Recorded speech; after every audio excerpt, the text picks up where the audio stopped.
So I worked 12 hours. I got paid $680 after taxes, which is really good. So I showed up at like 6:45 and they look at the list, the patient list, to see who my preceptor is. I go find my preceptor. It's 7:01 at this point. She had already gotten a report on the first patient. I was like, okay, cool. After we get report, she looks at me and she's like, okay, so you're an experienced nurse. So you got it today. You're good. And I was like, yeah, like I am good. But for the first couple hours, do you mind just tag teaming with me? Because I don't know where anything is. I haven't even gotten a tour of this place. I don't know where any of your supplies are. I can't get into the med room until I get my badge. And she said, yeah, sure, that's fine.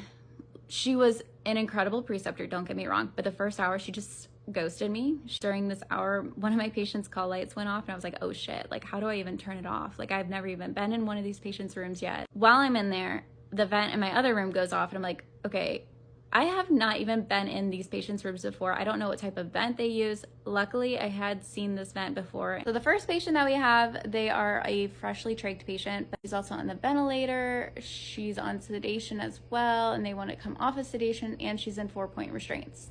And then the second patient that I had, she was on CRRT machine, which was one that I had never used before. I've never been trained on. They're also on pressors.